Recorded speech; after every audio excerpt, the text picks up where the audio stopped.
What's up, nerd? My name is Soggy Leftover French Fries. You can call me Soggy, and welcome to the back of your fridge. Any of you remember Zoom? The show was originally from the 70s, but I grew up on the PBS reboot from the late 90s and early 2000s. For those of you that don't know, it was a variety show where kids would play games, sing songs, and do educational segments like cool science experiments or fun recipes, all sent in by kids around the country. The only segment that actually stuck with me, though, was a little game centered around a character named Fannee Doolee. Even if you don't know the show, the concept might be familiar to you from a little playground game called the Green Glass Doors. The rules are the same. Only words with double letters are allowed. Fannee likes sweets, but hates candy. Likes a good book, but hates reading. You get it. I wanted to use this restriction to build a Magic the Gathering deck as a fun way to lower power level and consistency. My initial reasoning for this was the fact that I couldn't play cards like Sol Ring or Arcane Signet, but I didn't do much more thinking about what I would or wouldn't be able to include after that consideration. I chose to only look into 5-color commanders, worried that if I used fewer colors, I wouldn't have enough options to keep up with any table.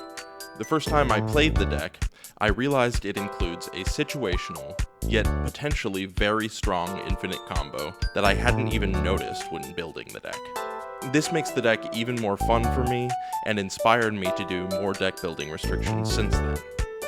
This is one of my decks that I actually own, so I only included cards that I owned or could buy. So even more than in my last video, I would love to hear any of your recommendations.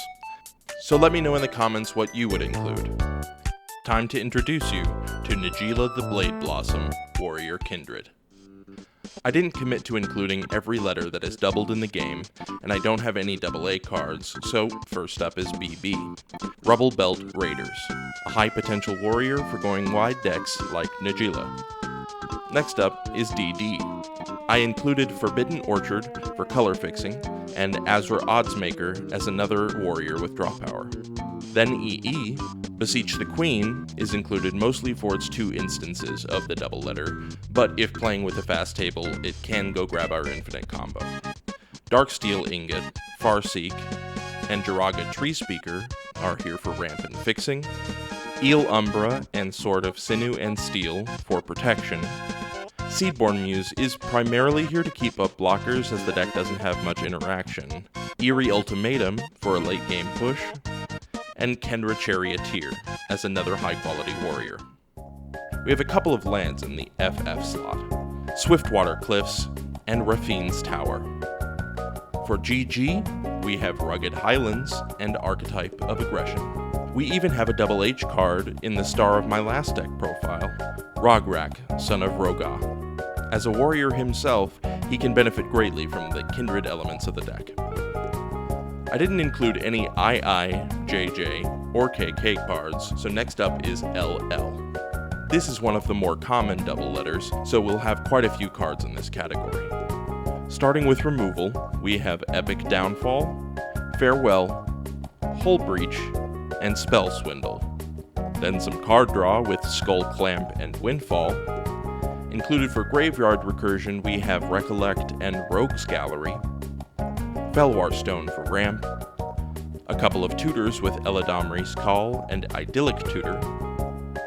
I included Caller of the Hunt as a big body, even though it isn't a warrior itself. Gruul Spellbreaker and Bellowing Mauler are the warriors of this section. Call to the Kindred to cheat out some warriors. Akroma's Will as a blowout card. And lastly, a few lands. Mossfire Valley, Mountain Valley, and Rockfall Vale. On to Double M now. We have Command Tower, Rummaging Goblin for card draw, Veil of Summer for protection, and Rushblade Commander for warrior synergy. The Double N section of this deck includes some of the more controversial includes. At the time that I built this list, I was playing against people pretty much only playing powerful, tuned decks. Not CEDH, but high-powered casual. I found myself including cards that aren't fun to play against almost solely as removal bait so that my actual game plan stays safe. Dranith Magistrate and Finn the Fangbearer would likely be the first to go if I ever update this list. But also in the double N section, we have Destiny Spinner and Kira Great Glass Spinner for protection, Reconnaissance, which can protect blocked creatures as well as act as pseudo-vigilance by activating the ability in the end of combat step, and lastly a couple of warriors, Shana, Sisei's Legacy, and Bright Hearth Banneret. For double O cards, we are running Slagwood's Bridge and Floodplain for lands, Swiftfoot Boots and Kindred Boon for protection, Maskwood Nexus and Door of Destinies for kindred synergies, 4 more warriors in Moonglove Changeling, Bramblewood Paragon, Bloodchin Fanatic, and Bloodchin Rager, and lastly, a card I think is highly underrated in Commander, being in only 2% of all possible decks on EDH Rec, the generically powerful Luminous Broodmoth. Automatically reviving most creatures and granting them flying is absolutely bonkers if left alone. Continuing through the alphabet, we jump to RR. I included Chromatic Orrery for perfect fixing, Irregular Cohort and Surak Dragonclaw as the warriors of the section, Mirror Shield as protection, and Unclaimed Territory, Irrigated Farmland, and Wind-Scarred Crag for lands. RR is also where the card involved in the infinite combo resides, but I will save that for later. Try to guess which card I'm talking about. Next up is the most plentiful double letter combination, double S. You've already seen Archetype of Aggression, Reconnaissance, and Kira Great Glass Spinner, making them especially fitting for this deck's theme. Also included for its fit with the theme is Brass's Bounty, being one of the few cards in Magic that technically have 3 of the same letter in a row. For lands in this section, we have City of Brass, Fabled Passage, Grasslands, Kessig Wolf Run, Mossfire Valley, Mosswort Bridge, and Sungrass Prairie, Decanter of Endless Water for ramp, Anointed Procession to synergize with Najeela, Relentless Assault to get that last bit of damage in if we don't go infinite, a couple more warriors in Morophon the Boundless and Samut Voice of Dissent, some removal, Endless Detour, and Structural Assault, and lastly, another deeply underrated commander card, Guided Passage. I love this card. If you build your deck right, it is better than draw 3 for 3 mana because you get guaranteed variety, and since cooperation is common in Commander, you can ask the chosen player to go get you your farewell to stop someone from popping off. Moving on, we arrive at TT.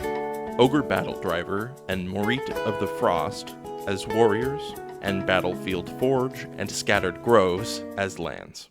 The last 2 letters included in this deck are UU and ZZ, thanks to the Gruul and Izzet guilds. We have Gruul Signet, Gruul Warchant, and Gruul Spellbreaker from before, as well as Izzet Signet and Izzet Boilerworks. Now we have basic lands. I think that it's fair to include these lands even though their names don't have double letters, because the land quality and quantity drop significantly without them, and because removal that replaces the card with a basic land becomes so backbreaking. In a tuned 5-color deck, it isn't uncommon for players to run no basics, but those decks make up for that with a much higher quality land base than this list. So tell me if I'm cheating in the comments below, but I am currently including 1 island, 2 each of mountains, plains, and swamps, and 3 forests. Finally, we come to the accidental infinite combo. 1 card that can go infinite with Najeela in certain very specific scenarios. Let's set the board up with one of those scenarios to show you what this deck can do. You control Najeela, Kira Great Glass Spinner, and Bloodchin Rager. Now these 3 cards do absolutely nothing together, but the important part about it is that you will control a blue and a black permanent. This is so important that the next time I buy cards, I will likely buy Gravel Guild Duo, just because it is a blue and black warrior with double L. The final piece is Feyburrow Elder. I originally included it exclusively as a ramp piece, but it is the most forgotten part of this card that makes it so powerful in this deck. Vigilance. If you control all 5 colors and permanents, and your opponents don't have blockers that can kill the Feyburrow Elder, Yes, I know that this is extremely rare, however it has happened to me before. You can attack with your creatures. Faber O Elder will remain untapped with Vigilance, allowing you to tap it to add all 5 mana necessary to activate Najeela's ability. And since the Elder is still attacking, you will untap it along with all the other creatures you have, allowing you to repeat this process over and over. How cool is that? And there you have it, Double Letter Warrior Kindred, the deck that functions far better than its restriction seems like it would allow. If any of you feel inspired, please tell me what double letter decks you decide to build. And please like and subscribe.